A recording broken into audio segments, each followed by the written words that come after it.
오늘 본문 말씀은 어제에 이어서 마침내 북이스라엘 사람까지도 초청한 6월절 절기 행사가 치러지게 되는 장면을 보여주고 있습니다. 참 거대한 6월절 행사였음을 보게 됩니다.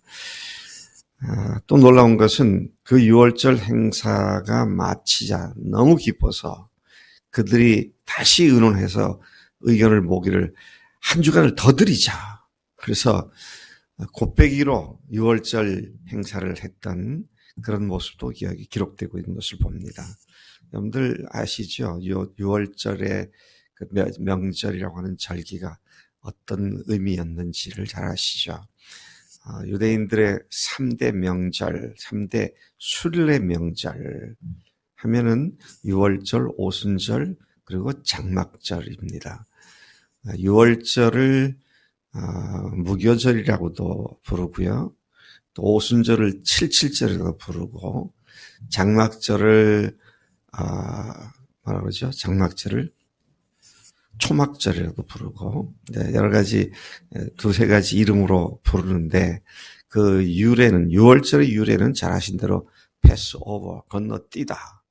그래서 죽음의 신이, 죽음의 사자가 애굽에 있던 유대인들, 히브리인들의 문설주에 피가 발려져 있으면 그것은 건너뛰고 그것이 없는 집은 들어가서 장자를 죽이는 그 사건으로부터 출애굽이 시작되었는데, 그런 일로 애굽에서 탈출시켜 주신 사건을 기념하며 자자손손 하나님이 어떻게 우리를 압제자의 손에서 건져주신 우리의 하나님의 백성들이 되었는지, 그리스도의 히브리인들의, 유대인들의 정체성을 강력하게 다시 재확인하고 각인시키는 그런 교육적 의미도 갖고 있는 역사적 절기였는데, 수백 년 동안 이것을 지키지 못하고 있다가 그 다윗 이후에 제대로 드리지 못하고 있다가 이제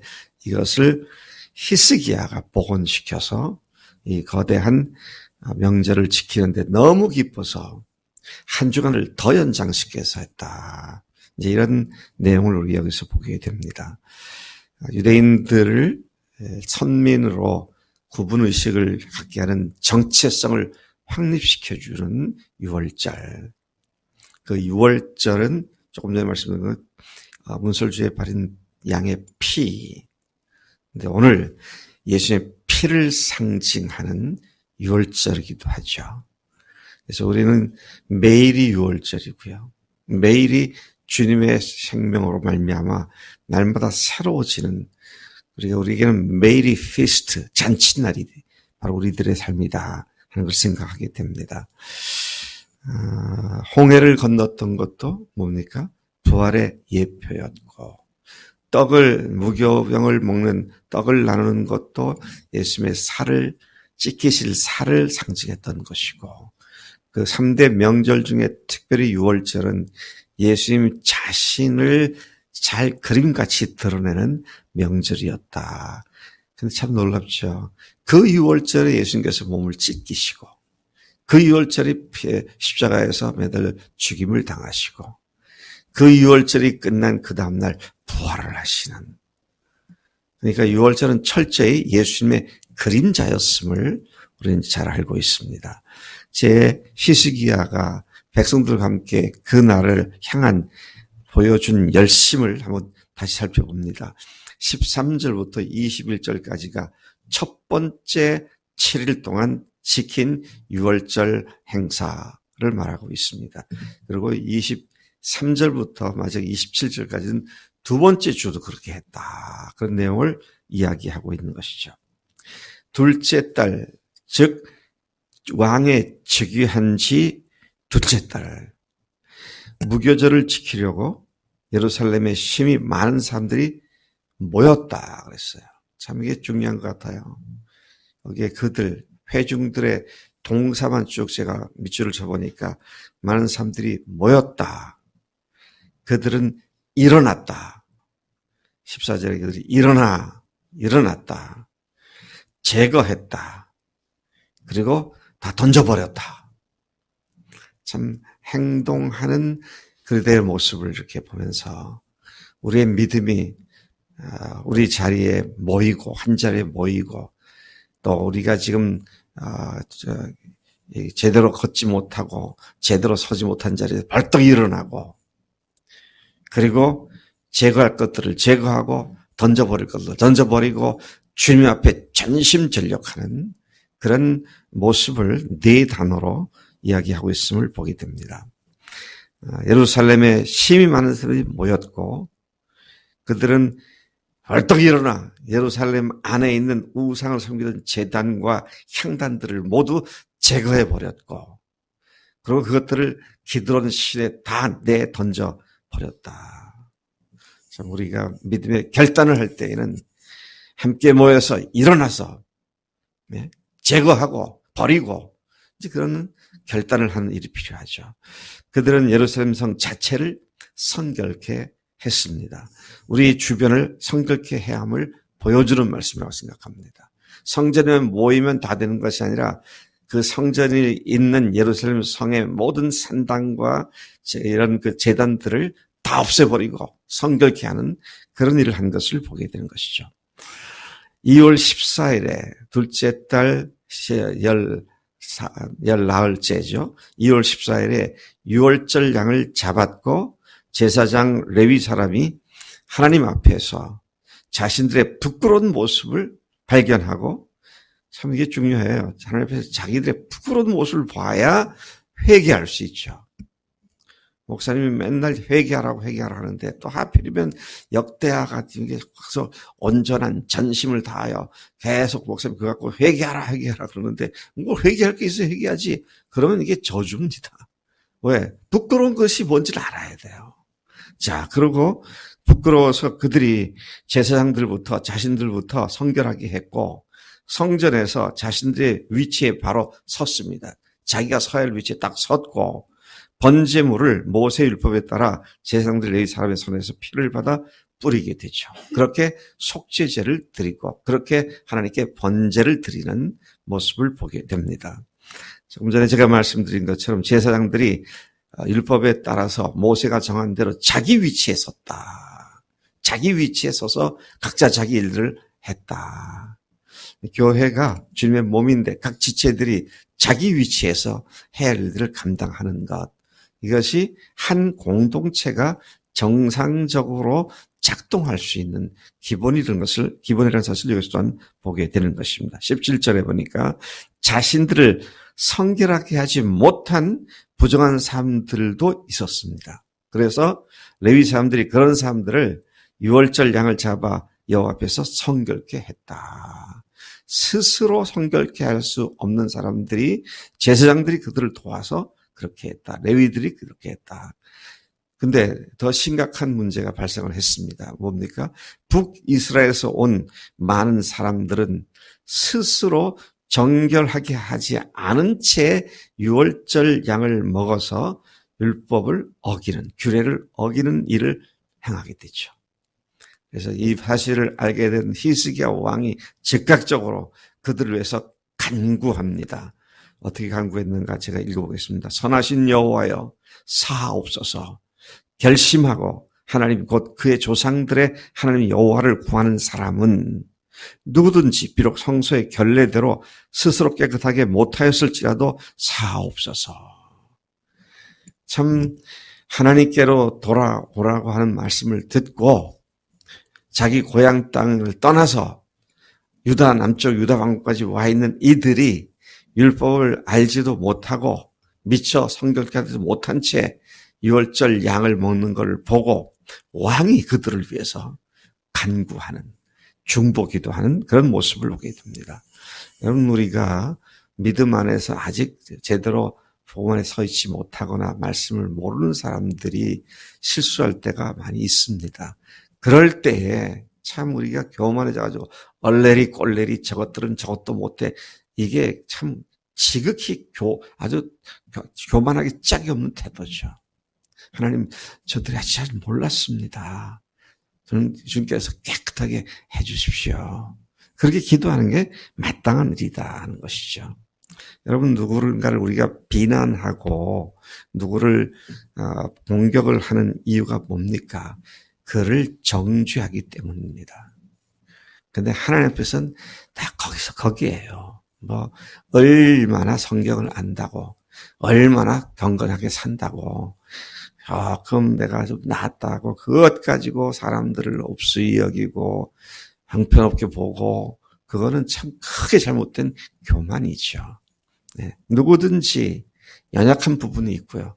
누구든지 잘하는 부분도 있습니다.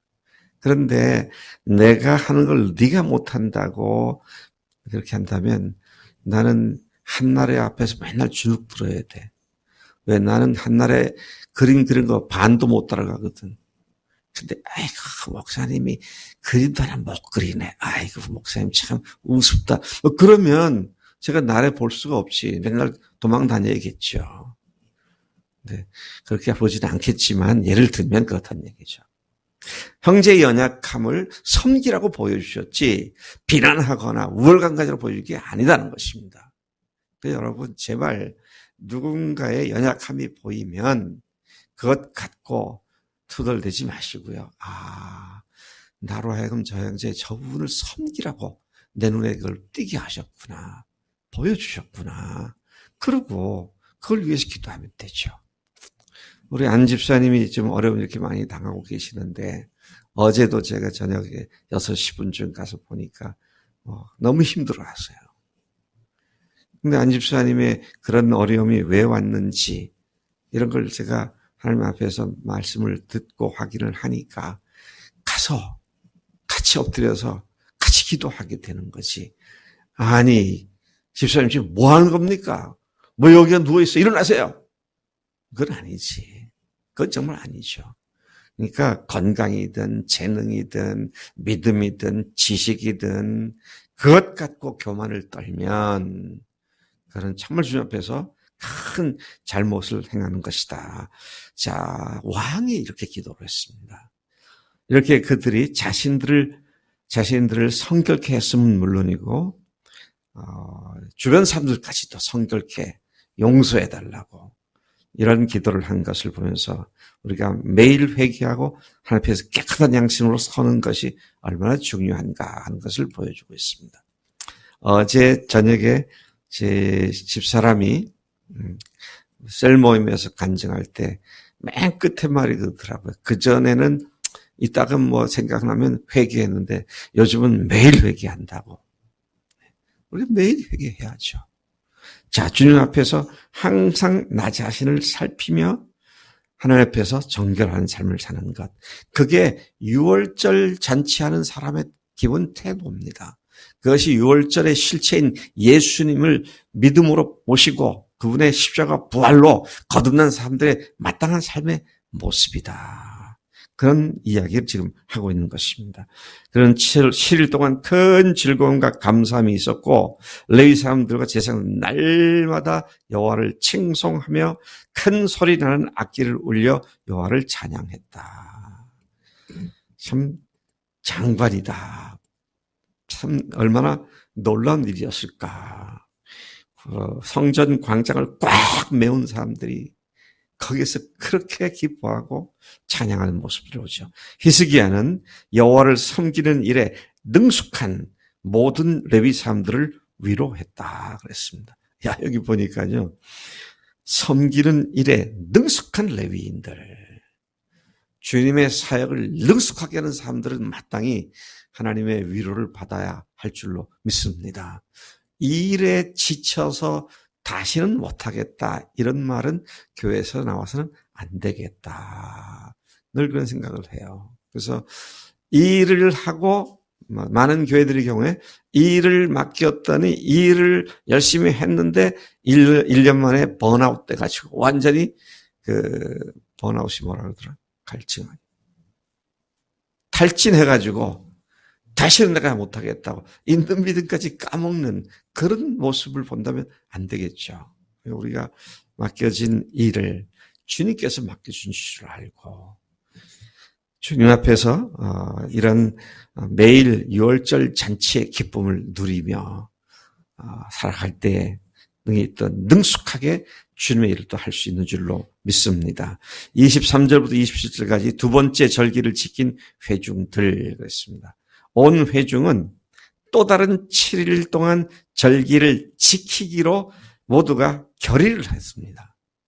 히스기야가 야 좋지 기쁘지 일주일 더 한다 선포한 게 아니라 그들과 함께 결의를 했더라고요. 얼마나 기뻤으면 백성이 함께 모여서 더 합시다. 일주일 더 하나님 찬양합시다. 예배합시다. 참 놀라운 모습입니다. 그들은 신앙 공동체로서 한 마음이 되어 하나님을 예배함이 즐거움이 되었던 것이다. 24절 히스기야 왕은 수송아지 1,000마리, 양 7,000마리를 회중에 주었고 방백들 그 사회 지도자들 역시 송아지 1,000마리와 수송아지 1,000마리와 양 10,000마리를 회중들에게 주었고 자신들을 성결하여 본분을 회복한 제사장도 많았다. 하나님의 일꾼이 부족한 이때 추수할 일꾼을 보내주셔서라고 기도하라고 했는데 여기에 보니까 자신들을 깨끗하고 정결케 해서 본연의 자세로 돌아온 제사장들이 많이 생겼다. 자, 이런 말씀을 보면서 참 놀라운 부흥이구나. 그야말로 이건 부흥운동이구나. 이런 생각을 하게 되는 것이죠.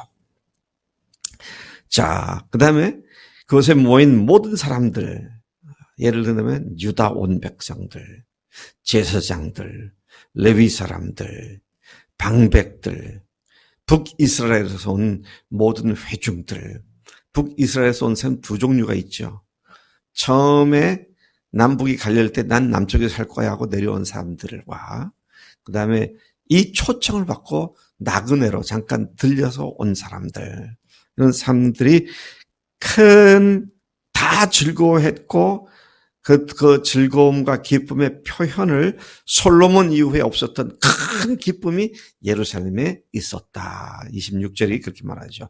그때 레위 제사장과 레위 사람들이 일어나 백성을 축복했는데 그들의 그 축복하는 소리가 하늘에 들리고 그 기도가 여호와의 거룩한 처소 하늘에 이르렀다. 그렇게 말을 하죠. 부흥이 있는 곳에 서로가 서로에 대한 축복의 기도가 하늘을 찌르는 그런 일이 일어나는 줄로 믿습니다. 아이고 저 인간 아이고 축복하지 말아야겠다. 이게 아니고 우와 형제를 위해서 내가 축복하면 마땅하구나. 그래서 이 축복하는 기도 소리가 성전 하늘을 찔렀다고 하는 이러한 부흥운동이 우리 가운데 있어야겠다. 주님의 기쁨 교회가 바로 세 가지 소명을 위해서 부르심을 받았는데 주님께서도 이제는 승부수를 띄우신 것 같아요. 완전히 변할 것이냐 말 것이냐 딱 승부수를 띄우신 것 같아요. 누가? 주님께서 뭘로? 안집사님을 통해서 우리를 분명하게 보게 하시는 것 같아요.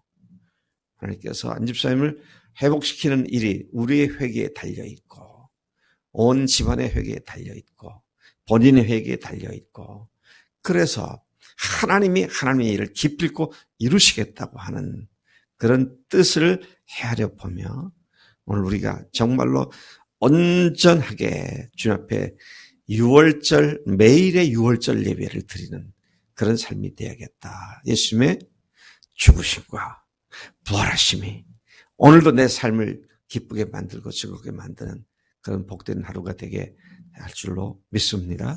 하나님 아버지 감사합니다.